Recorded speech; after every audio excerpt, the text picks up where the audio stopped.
तो hello guys, हमारा आज का नेक्स्ट लेक्चर स्टार्ट हो चुका है और आपको पता ही होगा कि लेक्चर का किस चीज़ पे बेस्ड है। हम लोग अभी तक कॉम्बिनेशन रिएक्शंस को, अगर टाइप्स ऑफ रिएक्शन की हम लोग बात करें, जो कि टॉपिक हमने स्टार्ट कर दिया था, types of reaction, types of chemical reaction, उसमें हम लोग कॉम्बिनेशन रिएक्शन को डन कर चुके हैं। कॉम्बिनेशन रिएक्शन वहाँ पे क्या हो चुका है, डन हो चुका है। और अब जो हम लोग स्टार्ट करने वाले हैं, आज हम लोग डिकम्पोजिशन रिएक्शन को स्टार्ट करेंगे। फिर उसका ऐसे ही धीरे धीरे हमारे जो भी 3-4 रिएक्शंस एनसीईआरटी की बुक में दिए हुए हैं, 4-5, उनको हम लोग कंप्लीट कर लेंगे। उसके बाद फिर ये चैप्टर भी हमारा धीरे धीरे खत्म हो जाएगा। तो आज डिकम्पोजिशन रिएक्शन के बारे में एनसीईआरटी में जितने भी एक्सपेरिमेंट्स जो भी दिया हुआ है, उसको हम लोग पूरा का पूरा आज खत्म करने वाले हैं यहीं पर आज की क्लास में। ठीक है, शुरू करते हैं। अगर मैं थोड़ा सा इंट्रोडक्शन दूं डिकम्पोजिशन रिएक्शन का, तो आप इसको कॉम्बिनेशन का उल्टा मान लो। अगर मैं तुमको रिकॉल कराऊं, जो हमने कॉम्बिनेशन पढ़ा था, बीच में कुछ गैप हो गया था 2-3 दिन का, ठीक है। तो अगर मैं आपको कॉम्बिनेशन रिएक्शन की यहाँ पर बात करूं, तो कॉम्बिनेशन रिएक्शन में हमने क्या देखा था कि एक या उससे ज्यादा, या फिर एक से तो नहीं पॉसिबल है, लेकिन 2 या उससे ज्यादा रिएक्टेंट्स कंबाइन करते तो क्या बनता है, प्रोडक्ट बनता है।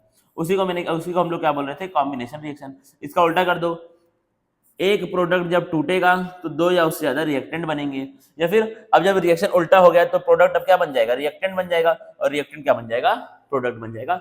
देखना एक बेसिक एग्जांपल इस चीज का। अगर मैं यहां पर लिखूं तो मैंने बोला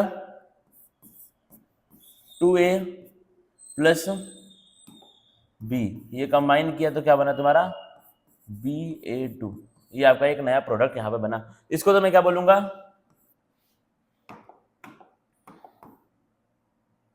इसको तो हम लोग क्या बोलेंगे, इसको हम लोग क्या बोलेंगे, कॉम्बिनेशन रिएक्शन। थोड़ा सा यहाँ पे शॉर्ट फॉर्म है, ठीक है, कॉम्बिनेशन रिएक्शन इसको हम लोग बोलेंगे। इसी को उल्टा कर दो। अभी फिलहाल के लिए ये क्या है, अगर मैं यहाँ पे मार्क करूँ तो ये हमारा क्या है, रिएक्टेंट है, और ये क्या है आपका, प्रोडक्ट है। अब हमें लिखना है डिकम्पोजिशन रिएक्शन, तो इसका उल्टा हो जाएगा। कैसे उल्टा होगा, जो उस समय प्रोडक्ट था अब वो रिएक्टेंट बन जाएगा, और जो रिएक्टेंट था वो क्या बन जाएगा, प्रोडक्ट बन जाएगा। सिंपल। अब देखना, तो मैं यहाँ पे कर सकता हूँ BA2 टूटेगा, मेरा वाला एरो, ये एरो मेरा वाला एरो है, ठीक है। क्या बनेगा, 2A प्लस B बनेगा। इस बार यहीं से उठा के ला रहा हूँ मैं इसको, देखो ये क्या बन गया हमारा, रिएक्टेंट बन गया। छोटा बढ़ जाएगा, और ये क्या बन गया हमारा, प्रोडक्ट बन गया। चलो अच्छा हुआ, हम लोग एरो खुद से ही बना सकते हैं। ये क्या बन गया हमारा, इस बार प्रोडक्ट बन गया। जो पहले रिएक्टेंट था वो अब प्रोडक्ट है, जो पहले प्रोडक्ट था वो अब रिएक्टेंट है। As simple as that.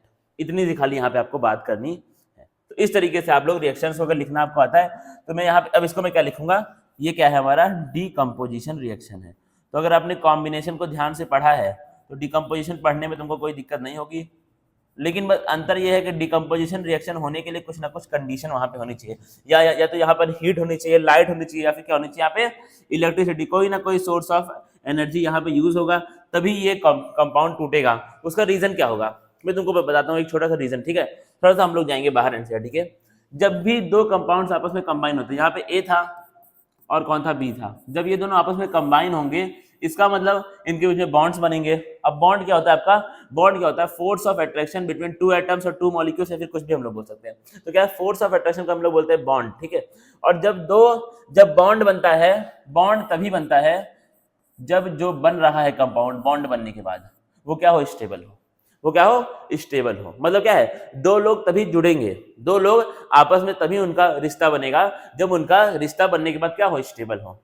अगर रिश्ता स्टेबल ही नहीं होगा तो रिश्ता बनेगा ही क्यों, ठीक है। तो आपका बॉन्ड तभी बनेंगे, कोई से वाले बॉन्ड, केमिस्ट्री वाले बॉन्ड या फिर नॉर्मल लाइफ वाले बॉन्ड, बॉन्ड तभी बनते हैं जब बॉन्ड बनने के बाद स्टेबिलिटी आती है। बॉन्ड तभी बनते हैं, बिना स्टेबिलिटी के कभी भी बॉन्ड नहीं बनता है। यानी कि ये दोनों जब एटम्स या फिर मॉलिक्यूल जो भी ये हैं, जब ये आपस में कंबाइन हुए तो क्या बना, एक कंपाउंड यहाँ पे हमको नया बना, इनके बीच में बॉन्ड यहाँ पे बना, दोनों जुड़ गए आपस में। ये लोग जुड़ेंगे तभी जब क्या होगा, ये जुड़ने के बाद पूरा का पूरा कंपाउंड क्या हो, स्टेबल हो। अब जब ये स्टेबल है तो स्टेबल चीज, अब अगर आपको बॉन्ड तोड़ने हैं, ठीक है, नॉर्मल लाइफ वाले बॉन्ड, अगर आपको बॉन्ड तोड़ने हैं तो आपको वहां पर बाहर से किसी ना किसी को एंटर करना पड़ेगा। हालांकि मजबूत बॉन्ड फिर भी टूटेंगे नहीं, लेकिन अगर देखा जाए तो, ठीक है, अगर आपको बॉन्ड तोड़ने हैं तो आपको बाहर से कुछ ना कुछ ताकत वहां पर लगानी पड़ेगी, खुद से बॉन्ड नहीं टूटेंगे। क्यों? क्योंकि बॉन्ड स्टेबल है, क्योंकि रिश्ते क्या है, स्टेबल है। अगर बाहर से कोई ताकत ना लगाओ तब तक वो बॉन्ड वाल तोड़ नहीं सकते हो। वही कहानी same to same decomposition reaction में है। अगर आपको ये वाले बॉन्ड तोड़ने हैं तो आपको बाहर से ताकत लगानी पड़ेगी। इसीलिए क्या है, डिकम्पोजिशन रिएक्शन, यहां लिख रहा हूं मैं, requires some source of energy, required some source of energy. तो आपको अगर बॉन्ड तोड़ने हैं तो बाहर से ताकत लगानी पड़ेगी। अभी कोई से भी बॉन्ड हो सकते हैं, ठीक है, सिंपल बात आपकी ये है। इस चीज को याद रखना। ये तुमसे कोई सवाल पूछ सकता है तो कॉम्बिनेशन क्या होता है, डिकम्पोजिशन क्या है, कॉम्बिनेशन का उल्टा है। बस अंतर कहां पर है कि यहाँ पे कोई ना कोई आपको ताकत यूज करनी पड़ेगी। अब वो लाइट हो सकती है, हीट हो सकती है, इलेक्ट्रिसिटी हो सकती है, कुछ भी हो सकता है, लेकिन आपको ताकत लगानी ही पड़ेगी क्योंकि स्टेबिलिटी वहां पे आ जाती है बॉन्ड बनने के बाद। अब देखना आगे, अब देखो भाई डेफिनेशन देखो, a decomposition reaction is a type of chemical reaction in which a single reactant, देखो जिसमें क्या होता है, एक single reactant breaks down into two और मोर सिंपलर प्रोडक्ट्स। सिंपल बात हो गई। These reactions often require an external source of energy such as heat, light, electricity to अगर, मतलब क्या है, अगर इन रिएक्शंस को होना है तो इनको बाहर से कोई ना कोई सोर्स ऑफ एनर्जी की रिक्वायरमेंट्स होती है। सिंपल बात है। देखो अब आपका देखो, सोर्स ऑफ एनर्जी के बेसिस पे हम लोग 3 टाइप के डिकम्पोजिशन रिएक्शन अपने सिलेबस में पढ़ते हैं। ये तीनों के तीनों कौन कौन से देखना। पहला क्या हमारा thermal decomposition, break down of a compound by heating. अगर हीटिंग से कर रहे हो तो उसको हम लोग क्या बोलते हैं, थर्मल डिकम्पोजिशन रिएक्शन बोलते हैं। अगला है आपका इलेक्ट्रोलिटिक डिकम्पोजिशन रिएक्शन। अब देखो थर्मल का मतलब ही क्या, थर्मल का मतलब हीट होता है। फिजिक्स, केमिस्ट्री, बायो, थर्मल का मतलब क्या होता है, हीट होता है, याद रखना। अगला देखो इलेक्ट्रोलिटिक डिकम्पोजिशन, मतलब क्या है, इलेक्ट्रोलिसिस के प्रोसेस की हेल्प से। इलेक्ट्रोलिसिस का मतलब क्या होता है, देखो समझाता हूँ इस चीज को, ठीक है। यहाँ क्या वर्ड आया तुम्हारा, इलेक्ट्रोलिटिक। इलेक्ट्रोलिटिक का मतलब क्या होता है, इलेक्ट्रोलिसिस। क्या होता है, इलेक्ट्रोलिसिस।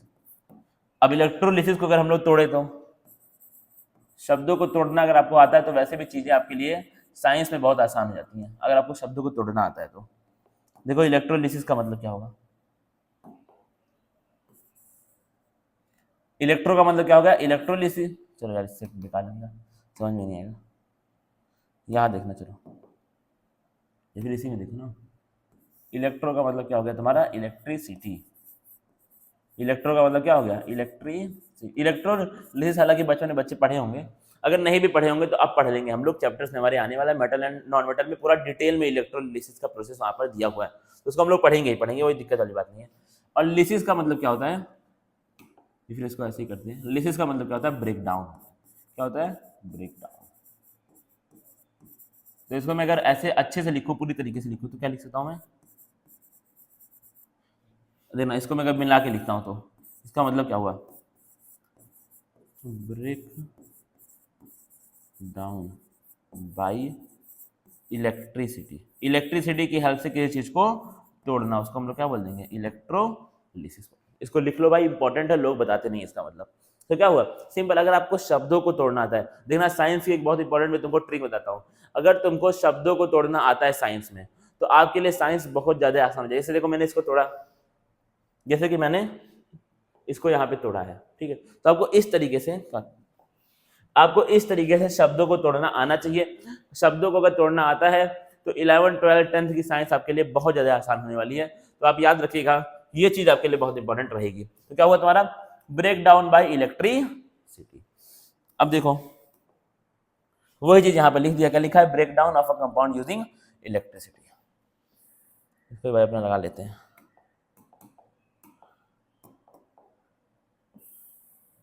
अब देखना उसका फिर क्या है, फोटोलिटिक। फोटो का मतलब लाइट, लिसिस का मतलब फिर से क्या हुआ, तोड़ना। सिंपल है। अब देखो शब्दों को तोड़ना आता है, बात खत्म हो गई, तुम्हारे लिए चीजें कितनी आसान हो रही हैं तुम्हारे सामने, यूजिंग लाइट एनर्जी। आगे बढ़ते हैं हम लोग, ये हमारे टाइप्स ऑफ रिएक्शंस हो गए, टाइप्स ऑफ डिकम्पोजिशन रिएक्शन हो गए। आगे देखो क्या लिखा अब आते हैं एक्टिविटी पे, एनसीईआरटी की एक्टिविटी पे। देखो क्या लिखा हुआ है, thermal decomposition reaction occur when a compound decomposes upon heating, मतलब क्या है, जब कोई कंपाउंड हीटिंग के हेल्प से, गर्मी हीट करने से टूटता है तो उसको हम लोग क्या बोलते हैं, थर्मल डिकम्पोजिशन रिएक्शन बोलते हैं। ठीक है, करना क्या है, activity 1.5 decomposition of ferrous sulphate FeSO4.7H2O, इसका डिकम्पोजिशन हम लोग यहाँ पर देखने वाले हैं। तो हम लोग अब ये 7H2O का मतलब क्या है, अगर मैं यहाँ पे इसको लिखूँ तो, हालांकि पढ़ोगे भी आगे इसको, लेकिन बता दे रहा हूँ थोड़ा थोड़ा। FeSO, ये भी छोटी क्लास में आप पढ़ के भी आए होगे, अगर आपने पढ़ा होगा तो सही है, जहाँ तक मुझे लगता है तो ICSE क्लास 7th 8th में ये वाला आपका टॉपिक है, लेकिन पता नहीं 8th CBSE में शायद नहीं होगा। ठीक है, तो आपका ये क्या है, ये जो H2O, ये जो किसी भी सॉल्ट के साथ में जो वाटर के मॉलिक्यूल्स होते हैं, इनको हम लोग क्या बोलते हैं, वाटर ऑफ क्रिस्टलाइजेशन बोलते हैं। क्या बोलते हैं इनको हम लोग, water of crystallisation, water of crystallisation. ठीक है, अब ये क्या होते हैं, कैसे होते हैं, ये आपके अभी सिलेबस में, या फिर अभी आपका ये टॉपिक आएगा लेकिन देर में आएगा, इसलिए मैं यहाँ पे बहुत ज़्यादा अंदर नहीं घुसने वाला हूँ, सिर्फ उतना मैं पढ़ा रहा हूँ जितना आपके काम का है, जितना अभी तक इस चैप्टर में आपके काम में आने वाला है। ठीक है, अब देखना, तो ये क्या है तुम्हारा, वाटर ऑफ क्रिस्टलाइजेशन, इसका जो भी पानी का मॉलिक्यूल जुड़ गया है FeSO4 के साथ। ठीक है, अब देखना क्या लिख दिया, 2 ग्राम हमको क्या चाहिए, फेरस सल्फेट के क्रिस्टल चाहिए, टुकड़े चाहिए, एक ड्राई बॉइलिंग ट्यूब, मतलब एक हमको इस तरह का टेस्ट ट्यूब चाहिए, लेकिन वो कैसी होनी चाहिए, बहुत स्ट्रांग आपकी होती है, जो कि जलाने पर भी ब्रेक ना हो, उसको हम लोग क्या बोलते हैं, टेस्ट ट्यूब की तरह है, लेकिन उसको हम लोग क्या बोलते हैं, ड्राई बॉइलिंग ट्यूब बोलते हैं, जो कि बहुत स्ट्रांग होती है। बंसन बर्नर या फिर स्पिरिट लैम्प, कोई भी आपको आग लगाने का कोई भी सोर्स यहाँ पे हमको चाहिए। ठीक है, रेड पेन ले रहा हूँ, मुझे लग रहा है कि ये पर्पल वाला दिख नहीं रहा है क्या, बहुत क्लियर दिख रहा है, बहुत क्लियर। ठीक है, करना क्या प्रोसीजर देखो, take about 2 gram of ferrous sulphate crystals in a dry boiling tube. ठीक है, observe the colour of ferrous sulphate crystals before heating, मतलब क्या है, जलाने से पहले फेरस सल्फेट के क्रिस्टल का कलर आपको ऑब्जर्व कर लेना। कैसा होता है आपका, ये कैसा होता है, ग्रीन कलर का होता है फेरस सल्फेट का क्रिस्टल। ठीक है, ये आपको पता वैसा नहीं होगा, लेकिन अब जब एक्सपेरिमेंट पढ़ोगे तो वो चीज इंपॉर्टेंट वहां पे हो जाएगी, क्योंकि सवाल पूछ सकता है कि पहले कैसा रंग था, बाद में कैसा रंग हो गया, तो वो चीज पूछ सकता है। तो ग्रीन रंग होता है स्टार्टिंग में। Heat the boiling tube over the flame of a burner as shown in figure 1.4, जैसा इस फिगर में दिया हुआ है वैसा ही उसको हमको बर्न करना है बॉइलिंग ट्यूब में। Observe the colour change after heating, heating के बाद क्या कलर में चेंज हुआ। इनिशियली जो फेरस सल्फेट के क्रिस्टल्स हैं वो ग्रीन होते हैं, सही है, ये बात हमको ऑलरेडी पता है। Upon heating the crystal lose water of crystallisation and their colour changes, मतलब क्या होगा आपका, ये जो क्रिस्टल्स थे फेरस सल्फेट के, उन्होंने क्या किया, अपने पानी को लूज कर दिया, वाटर ऑफ क्रिस्टलाइजेशन को उन्होंने लूज कर दिया, और कलर वहां पे तुमको चेंज होता हुआ दिखाई देगा। अ कैरेक्टरिस्टिक ओडर ऑफ, अब देखो सल्फर है, तुमको पता है कि सल्फर का कलर क्या होता है, सल्फर का जो आपका ओडर है, जो आपका स्मेल है सल्फर डाइऑक्साइड की, आपके रोटेन है स्मेल, मतलब सड़े हुए अंडे की तरह महक उसकी आती है, तो वो आपको महक वहां पे देखने को मिलेगी, क्योंकि यहाँ पे क्या हुआ, ये FeSO4 तुम्हारा टूटा और क्या निकला, सल्फर डाइऑक्साइड भी निकला और सल्फर ट्राइऑक्साइड भी निकला। और सल्फर डाइऑक्साइड की स्मेल कैसी है, रोटेन की स्मेल होती है सल्फर डाइऑक्साइड की, if I am not wrong, rotten की स्मेल आपका ये देता है। तो आपको वहां पर एक कैरेक्टरिस्टिक ओडर देखने को मिलेगा। ओडर का मतलब क्या होता है, स्मेल, तो आपको एक कैरेक्टरिस्टिक स्मेल वहां पर देखने को मिलने वाली है। और देना फिर क्या लिख दिया, ये तुम्हारा क्या यहाँ पर पूरा का पूरा केमिकल रिएक्शन है, फेरस सल्फेट टूटा तो फेरिक ऑक्साइड, सल्फर डाइऑक्साइड और sulphur trioxide, ferrous sulphate decomposition into ferric oxide a solid, sulphur dioxide a gas, sulphur trioxide a gas. चलेंगे आगे बढ़ जाएंगे। अगला देखो, डिकम्पोजिशन ऑफ कैल्शियम कार्बोनेट, इसको हम लोग ऑलरेडी पढ़ चुके हैं, कैल्शियम कार्बोनेट के बारे में पढ़ाई हमने पहले भी की है। इंडस्ट्रियल इंपॉर्टेंस आपकी बहुत ज्यादा इसकी है। The decomposition of calcium carbonate is widely used in industry, मतलब क्या है, कैल्शियम कार्बोनेट को तोड़ने का जो प्रोसेस है, इसको हम लोग इंडस्ट्रीज में बहुत ज्यादा यूज करते हैं। The product calcium oxide also known as quick lime, अब कैल्शियम ऑक्साइड को हम लोग क्या बोलते हैं, क्विक लाइम बोलते हैं। It is used in manufacture of cement, बनाने के लिए कैल्शियम ऑक्साइड यूज होता है। मुझे बताना कैल्शियम ऑक्साइड सीमेंट बनाने के लिए कैसे यूज होता है, ये आपका आज का होमवर्क है, आज का सवाल है, क्वेश्चन यहाँ लिख दे रहा हूँ, question, how calcium oxide used in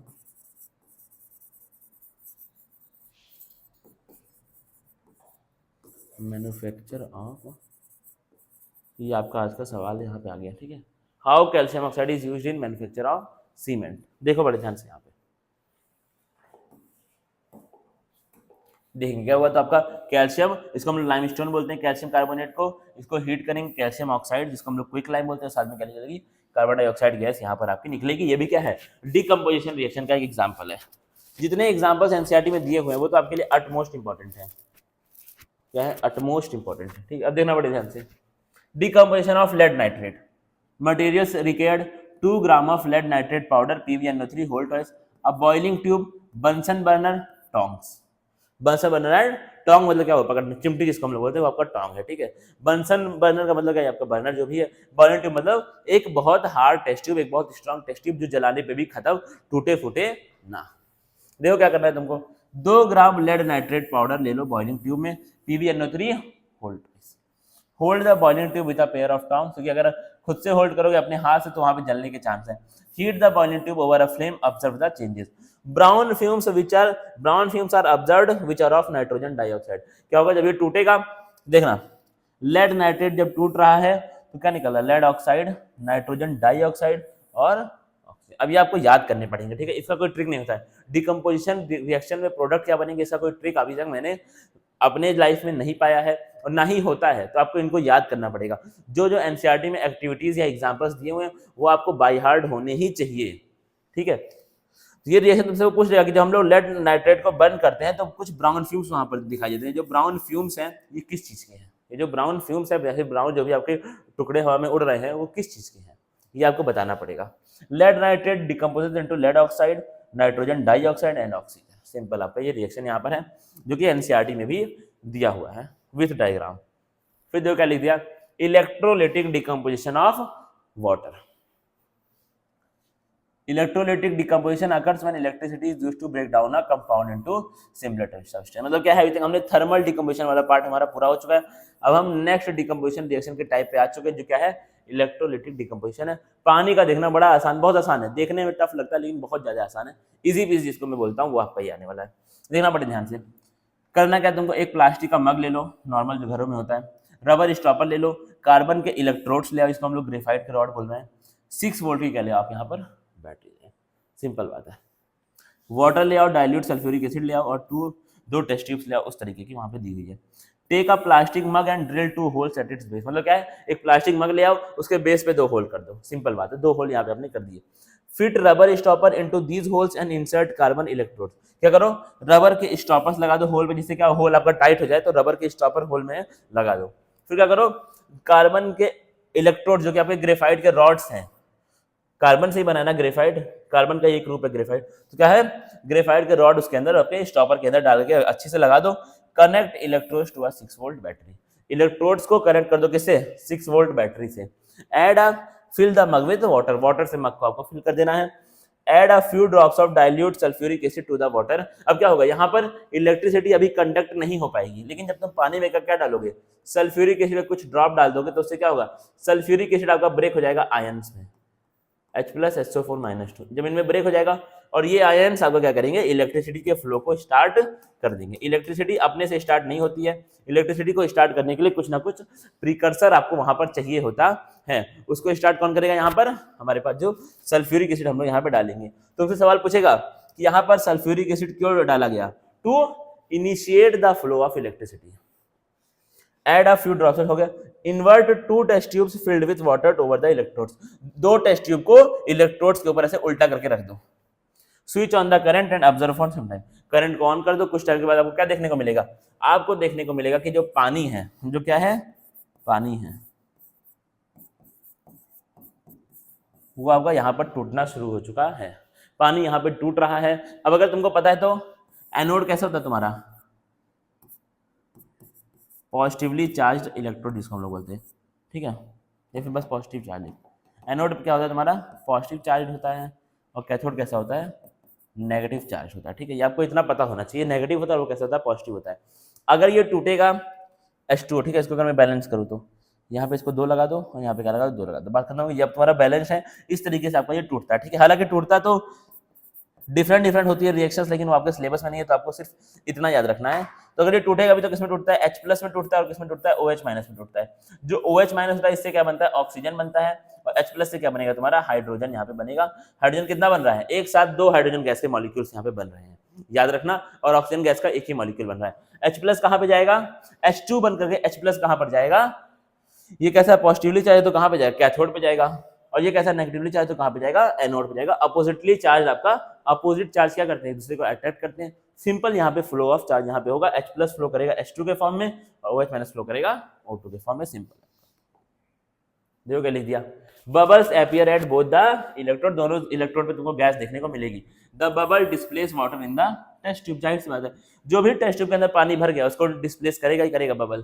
फिर क्या लिखा है, the volume of gas collected is different in both the test tube, दोनों टेस्ट ट्यूब में जो गैस कलेक्टेड की वॉल्यूम होगी वो अलग अलग होगी। ये क्या है, दो मॉलिक्यूल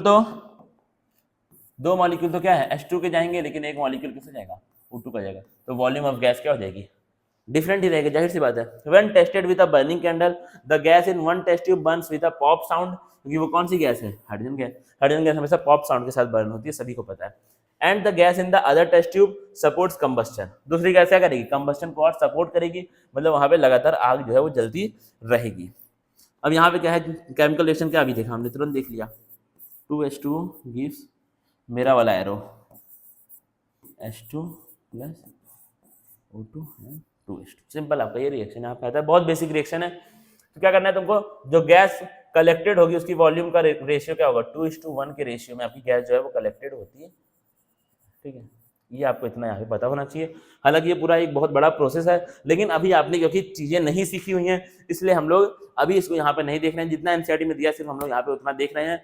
हालांकि हम लोग इसको पूरा का पूरा डिटेल में इलेक्ट्रोलिसिस पढ़ते हैं, लेकिन वो मेटल एंड नॉन मेटल नाम के चैप्टर पढ़ते हैं, जो कि अभी कुछ समय के बाद आएगा, 2-3 चैप्टर के 2 चैप्टर के बाद आपका वो आता है। अब यहाँ से बिल्कुल बेसिक रिएक्शन स्टार्ट हो चुके हैं। क्या एनसीईआरटी का डायग्राम यहाँ पे मिसिंग हो गया। अब अगर तुम एनसीईआरटी को खोलोगे तो एक ऐसे डायग्राम यहाँ पे दिया हुआ है, ऐसे चाइना डिश रखी हुई है, उसके अंदर सिल्वर क्लोराइड है, वहां से लाइट आ रही है तो उसको बर्न कर रही है, वो देख लेना अपना एनसीईआरटी में। यहाँ पे मैं डायग्राम लगाना मुझे लग रहा है कि एडिटर साहब भूल गए हैं, कोई बात नहीं। अब हमारा थर्मल भी पूरा हो गया और इलेक्ट्रोलिटिक भी पूरा हो गया। अब क्या बाकी रह गया, आखिरी हमारा फोटोलिटिक। फोटो का मतलब लाइट, लिटिक का मतलब लिसिस, लिसिस का मतलब ब्रेक डाउन। सिंपल, इतना आपको पता चल चुका है। देख लो भाई, photolytic decomposition occurs when a compound breaks down due to exposure to light energy. Activity 1.8 decomposition of silver chloride.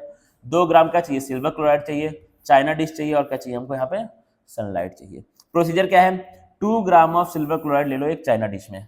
Observe its colour before exposure to sunlight, sunlight में डालने से पहले उसके कलर को ऑब्जर्व कर लेना एक बारी। Place the China dish in sunlight, China dish को कहां पे रख दो, सनलाइट में रख दो। उसके अंदर क्या है, सिल्वर क्लोराइड आपका पड़ा हुआ है 2 gram. Observe the colour change after some time. White silver chloride जो स्टार्टिंग में क्या था, व्हाइट था, वो किसमें हो जाएगा चेंज, ग्रे में हो जाएगा change. This occurs due to the decomposition of silver chloride into silver metal and chlorine gas. Silver chloride किसमें टूट गया, सिल्वर में, और किसमें टूट गया, क्लोरीन गैस में टूट दिया। अगला आपका इसी का सेम टू सेम कौन है, सिल्वर ब्रोमाइड वाला है। एनसीईआरटी से पढ़ना है, इसको मैं पढ़ाने वाला नहीं हूं, एक बार के लिए इसका स्क्रीनशॉट ले लो, ठीक है, इसको जाके पढ़ लेना भाई, एनसीईआरटी में भी दिया हुआ है।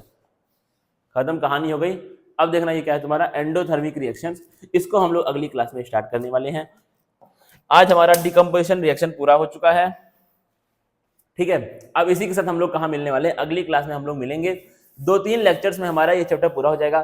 फिर उसके बाद आपको पता है कि क्या क्या करना है हमको। हम पहले एनसीईआरटी के सवाल करेंगे, उसके बाद फिर हम कौन से सवाल करेंगे, उसके बाद फिर हम प्रीवियस ईयर क्वेश्चंस और फ्रीक्वेंटली आस्क्ड क्वेश्चंस को करने वाले हैं, ठीक है। और जो मुझे लगता है कि पूछता है हर बार, वो वाले क्वेश्चंस हम लोग करने वाले हैं।